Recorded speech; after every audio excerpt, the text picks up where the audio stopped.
Stand up for the people who need them the most. They'll stand up for the future of this country, for our environment, for our public services, for our NHS. That leader is the man I'm now introducing, the next Prime Minister of the United Kingdom, Jeremy Corbyn.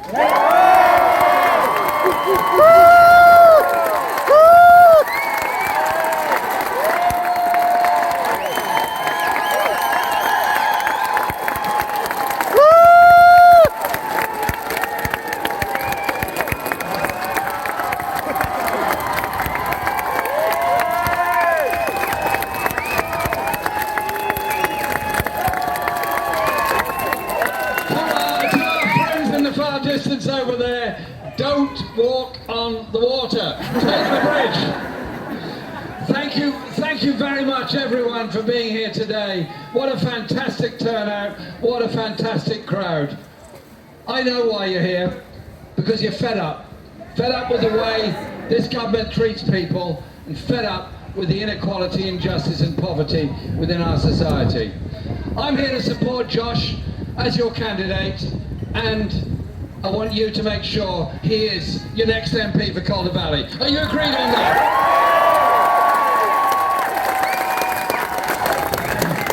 Because in Josh you've got a candidate who is serious about dealing with poverty in our society, who is serious about representing the people of this community, who is serious about forcing the government to invest the money necessary to protect our towns and villages and communities against flooding, because the government has not invested enough on it in the past.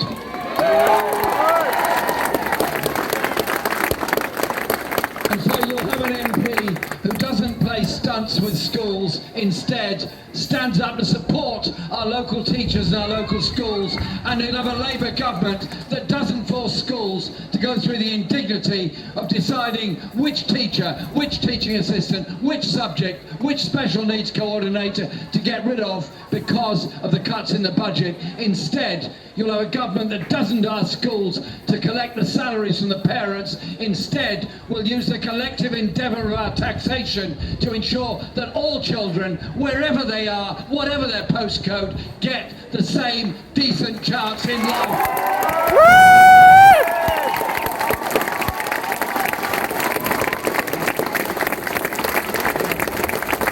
Because it is about the kind of society and kind of world that we want to live in. I've just come from Liverpool, where I was at. You're supposed to cheer at that point. Thank you. I've just come there from the Royal College of Nursing conference, where I was invited to speak to it. And I opened the speech. It wasn't nondescript at all. I just said, look folks, I'm here because there's an NHS. You're here because there's an NHS. I just want to say, on behalf of millions of people, thank you to everyone in the NHS that looks after us all the year round, that's coped with this crisis of the cyber attack, and coped with so many other crises. And you don't deserve a government that refused to spend the money to protect the very necessary protection of systems which have now led us to be held to ransom by some criminals grabbing hold of our medical records. You need a government that's serious about protecting the health of all of us. And you need a government that isn't presiding over a 14% pay cut over the last 7 years for NHS workers. And so I announced we would lift the pay cap on the public sector. I also announced that we would suspend the sustainability and transformation plans, look at them all afresh, and make sure that every part of this country, wherever it is, has an A&E department in reach, that has an NHS that works for it locally.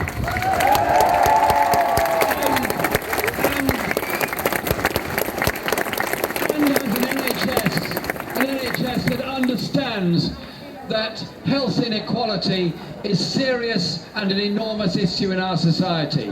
So we need better housing, we need better schools, we need a fully funded NHS. That is what we're about. But we're also about dealing with the other crisis that gets so little mention in our society, the mental health crisis that affects a quarter of us at some point in our lives.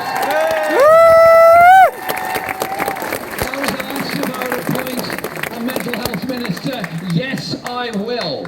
Yes I will, because I'm terrified at the way in which so many people suffer alone and young people take their own lives because they can see no way out of it.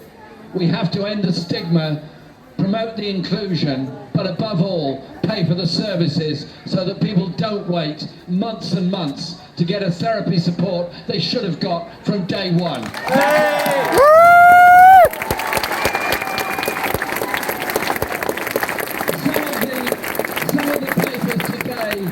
Some of the papers today are saying that the Conservative Party leader, who doesn't like to talk about the party she leads, is telling us that they're now the workers' friend.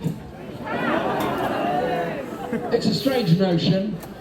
The first question I put to the Prime Minister when she became Prime Minister was, will you institute a public inquiry into the events at Orgreave during the miners' strike? I'm still waiting for the answer.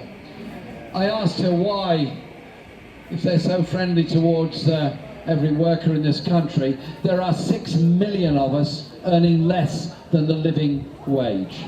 There are 1 million on 0 hours contracts. There are people who are denied justice because of the fees and potentially the costs imposed upon them because they take their case to an employment tribunal. Our alternative is a very different one. Full employment rights from day one, an end to 0 hours contracts, an end to discrimination on gender, closing and removing the gender pay gap. Our offer is something very different, but our offer is also about rights at work.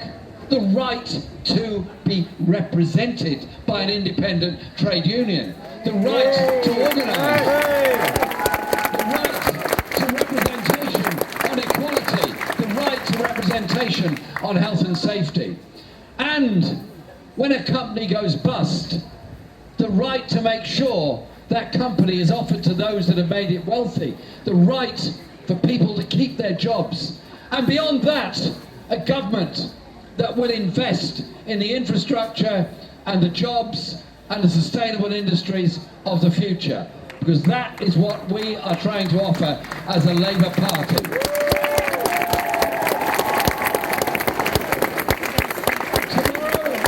Tomorrow, a manifesto will be launched in Bradford, and I'm sure none of you have had a sneak preview of it anywhere, so you have no idea anything that's in it, but you may have had some ideas fed to you.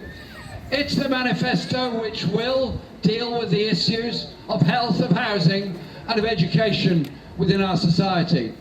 But it's also a manifesto that values people, that doesn't want so many of our elderly lacking the services they need, but above all, living in isolation and loneliness. So many of our young people racked with debt because they went to college or university, unable to work at the level of their skills because we haven't had the proper investment in sustainable industries for the future and the new technologies. It is about our approach to community and our approach to society.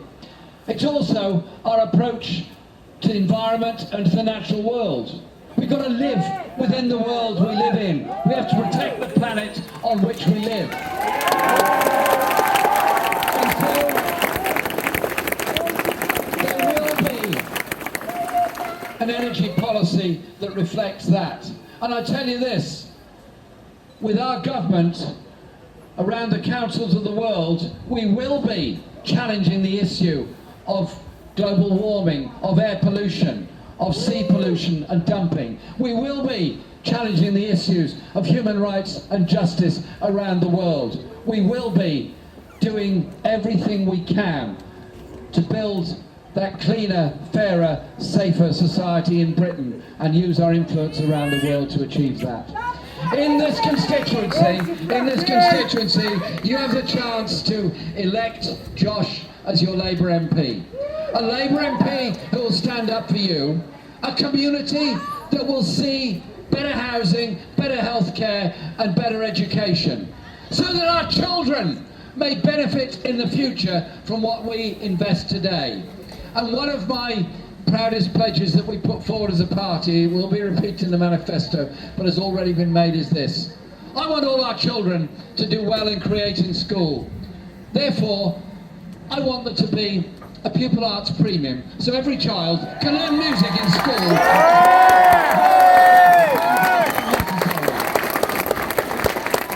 So it's in that Labour tradition of a community doing things together. And in this election campaign, we've fed lots of negative stuff in much of our broadsheet newspapers and many others. We've fed this line that everything you want, you can't have. Everything is impossible because of the levels of inequality within our society. And yet, on every town and every street in this country, there's something very different going on. People coming together, like the thousands of us here today in Hebden Bridge, coming together determined to achieve something different. And so we've got 3 weeks to do it. 3 weeks to get everyone registered to vote. 3 weeks to get that message out of inspiration to the young and the old and all those in between. As a society together, we can do a lot better than passing by on the other side while there are people homeless, stressed around by. As a society, we can do so much better than that. Either you have the arid meanness and the arrogance of a Conservative party that claims it's moving into the 21st century, accompanied by the return of fox hunting in grammar schools. I'm trying to get my head around that one.